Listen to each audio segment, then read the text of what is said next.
Good evening to all. I thank Low Salters Group Sapiens Foundation for having me here and Dr. Umesh Khanna for all the hospitality here. Nice to be in Mumbai and nice to see the big crowd on a Saturday afternoon listening to this low sodium salt substitutes. And I bring you warm greetings from our medical college at Stanley Medical College. Lot has been said about salt. We all know that it's one of the key essential commodities and served as a form of currency. It was called white gold and it was added to preserve and flavor foods. It holds significant political, cultural and public health importance. And the last line is in Tamil, which says, Uppila Pandam Kuppayile, which means substance without salt goes into the garbage. That was how salt was considered. And we all know about the Dandi March with Mahatma Gandhi undertook to reduce the salt tax. These are recent studies on hypertension prevalence. This is from Dr. Mohan's group in Chennai. And if you look at the prevalence of hypertension in the rural and the urban population is alarming. So initially it was considered to be an urban disease. Now you find that even in rural India, the incidence of hypertension is quite high, and one of the major contributors to this is the high salt intake, which includes our state of Tamil Nadu.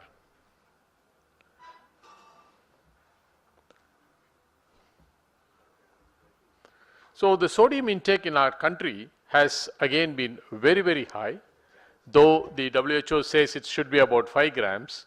Meta-analysis of Indian data shows nearly about 10 to 12 grams of salt. So what are these sources of dietary sodium?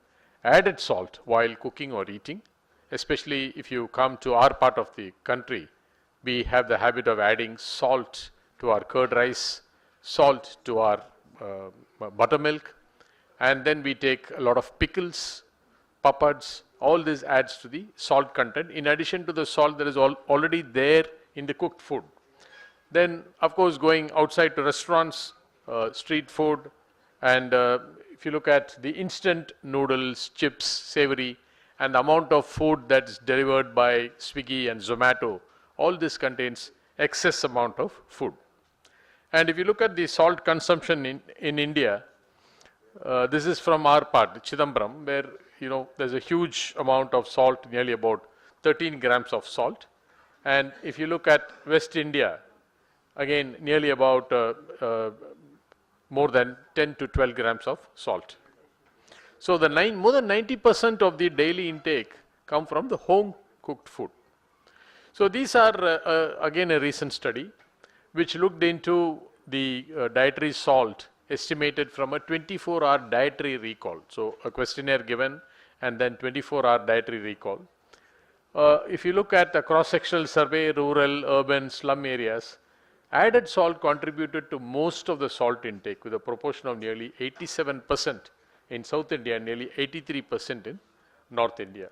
And the main sources of food in the south of the country are the meat, poultry and eggs, followed by dairy and dairy products, fish and seaweed. In North India, it is dairy, dairy products, bread, bakery products, fruits and vegetables. So an urgent action is needed to implement a program to achieve by a salt reduction target of nearly at least 30% by 2025. So it is just not hypertension. The salt affects every other organ in the body, the central nervous system. It alters the microbiota of the gut, the high salt and interstitial sodium storage. So there is a lot of problem with the tissues, and the high salt in the kidney is well known. Low dietary salt reduced BP in hypertensive individuals. So this is very clear that dietary salt reduced the blood pressure. And even in normotensive individuals, the BP was lowered by 2 to 1 millimeter if the dietary salt was lowered. So lower salt as a part of healthy diet, again controlled diet, low in fruit, vegetables, dairy, fat content, typical of the US diet. Then we have the DASH diet, high in fruit, vegetables, low fat, dairy and reduced fat content. And consume diet for consecutive 30 days period in a random order of each levels of 3 levels of salt. And this was the difference in the 3 doses of salt that was used. Very obvious that the lowest content of salt reduced the blood pressure to the maximum of nearly 10 millimeters of mercury. This is the Amazonian tribe, Yanomami. So these people were never exposed to salt and never had hypertension. But with urbanization of the Amazon forests, when they got exposed to high salt diet, they did suffer from hypertension and all its consequences. So in summary, a high dietary salt increases BP, which is a health risk. Lower salt consumption decreases blood pressure, and other dietary factors can also reduce the blood pressure. So the importance of lower salt intake is very clear, that it prevents cardiovascular disease, and the salt intake in Americas is higher than the levels recommended for health. Now, how can we compensate for this excess salt? So we look at low sodium salt. So this is used as an alternative to reduce the salt content. The sodium is replaced with other minerals. So namely, commonly 65% sodium chloride, 25% potassium chloride, and 10% magnesium sulfate. So the potassium chloride is used as it's closely related to sodium chloride in the physical and functional properties, as Dr. Kerr pointed out. And what is considered as safe by the US FDA? No limitations, and food manufacturers can use it at a level necessary to achieve only its intended effect in the food product. And the LSS in India is sold by different brands, 15% reduced sodium, and more recent ones have more than 30% lower sodium. Most brands of salt in India are fortified with iodine, marketed as a low sodium iodized salt.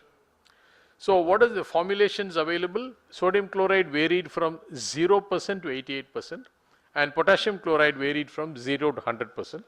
The composition is different in different countries. In India, it is less than 20% sodium chloride was replaced, while at least 50% was replaced in other continents. And the sodium-free salt substitutes are also available in the Western world. Now, what is this potassium-enriched salt substitute? Potassium chloride is the most commonly used mineral salt to replace sodium chloride in the salt substitutes.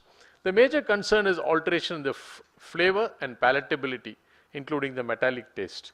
To overcome this, lower percentage of potassium chloride used, along with other nutritionally accepted mineral salts like magnesium chloride, magnesium sulfate, calcium chloride, amino acids, and various spices. So in studies, it was found that most individuals are unable to distinguish the regular salt and the low sodium salt with potassium chloride when not used more than 30%.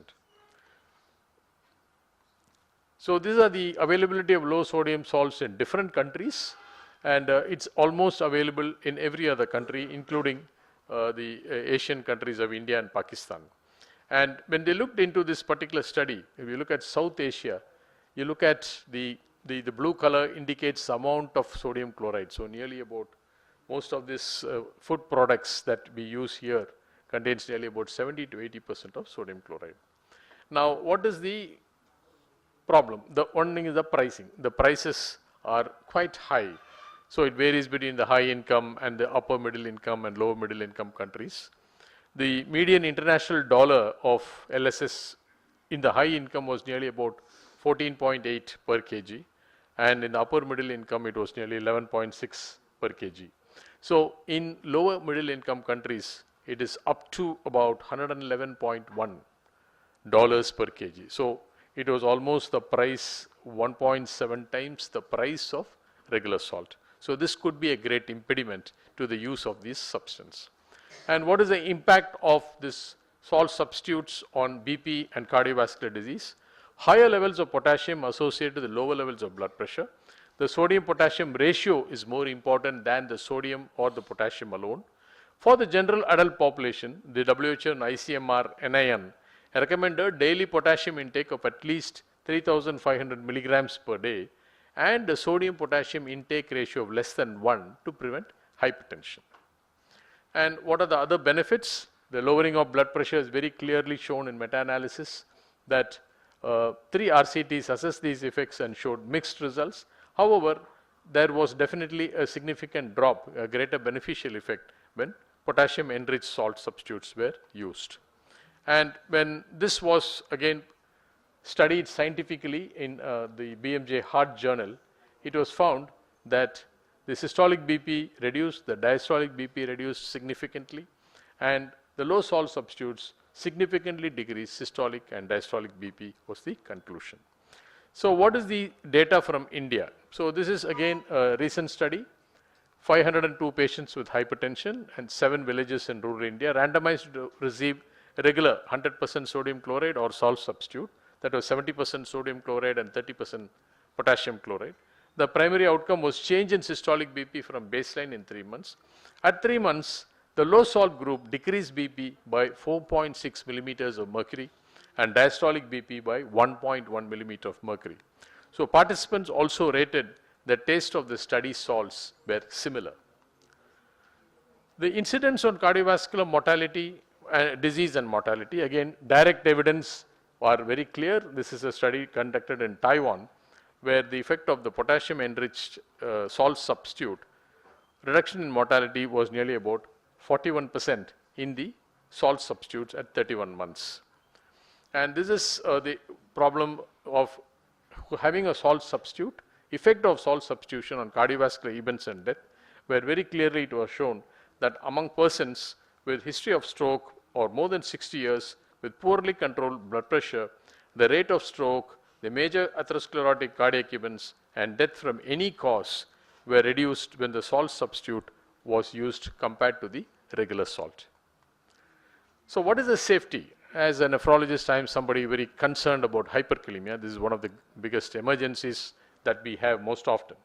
But the greatest concern is the cardiac arrhythmias that can happen. High levels of intake are not associated with adverse effects in somebody with normal kidney function, because with the normal kidney function, we expect the potassium to get excreted well. And the ability to maintain homeostasis by excreting the excess potassium. So in the general population and high cardiovascular risk cohort, the incidence of hyperkalemia was a very low 3.3%.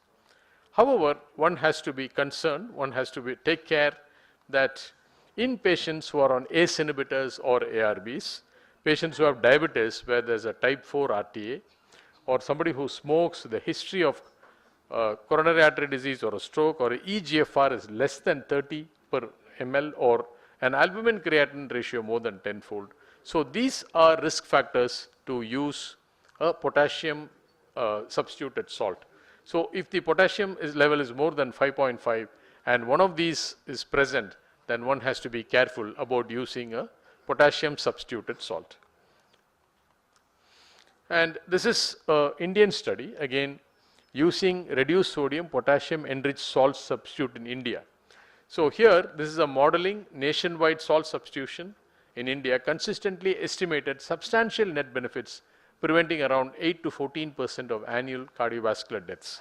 Even allowing for potential hyperkalemia risks, the net benefits estimated for individuals with CKD was found to be beneficial. Again, let me reiterate, this was a study done in our part of the world. Reported adverse events among the RCT studies for sodium, none reported severe hyperkalemia, increased risk of minor respiratory symptoms and GI symptoms, and no hyperkalemic events were documented because most of these studies did not include patients who had risk factors for hyperkalemia. So the ones that are available in India are the low salt substitute, 10, 15% or 30% of sodium replaced with potassium and iodized. These salts are safe as per FDA and sold 2 times higher price. The FSSAI released a draft notification defining low salt as 65 to 75% of sodium chloride and advisory statement on the label. And this was the statement: to be consumed under medical supervision. There is a risk of hyperkalemia on consumption of a high potassium containing salt when there is a renal or cardiac dysfunction, diabetes, or in case of consumption along with certain drugs that can substantially impair potassium excretion. So the sodium reduction strategies in the 66th World Health Assembly in 2013, a global target of 30% relative reduction in the mean population sodium intake was planned. Most important strategies were target reduction of main sources of sodium intake, mass media campaigns, increase uptake of the low sodium substitutes like promotion, distribution, and subsidies. So these are the high impact sodium reduction strategies. Sodium from added salt at home, mass media campaigns, increased uptake of the low salt substitutes, sodium from packaged foods, front of package warning labels, food formulation targets, regulation of marketing of foods and non-alcoholic beverages, especially to children, fiscal policies, taxation on high sodium foods, sodium from food prepared outside the home, and standards for sodium as part of food procurement policies for public institutions. These were the ones that were addressed to reduce the salt consumption. So what are the challenges for uptake of this low sodium salt? Limited availability, low awareness of course, higher price, concerns about the taste, though most studies showed that the patient did not really make out a big difference, low demand and higher cost. Other salts like the Himalayan salt, black salt and sea salt are growing popularity, but these are non-iodized and the sodium similar to regular common salt with other minerals. So what are the research gaps and barriers to be addressed? The impact of LSS with different proportions of potassium on hyperkalemia among high-risk populations has to be studied. Manufacturing and technology gaps, potassium chloride availability, effect and cost of subsidies for the LSS, feasibility and impact of including the LSS in public programs like the midday meal scheme, and feasibility of multi-fortified LSS given the recent interest in the iodine and iron content in salt. So these are a few strategies where watch out for high salt, eat less than 5 grams.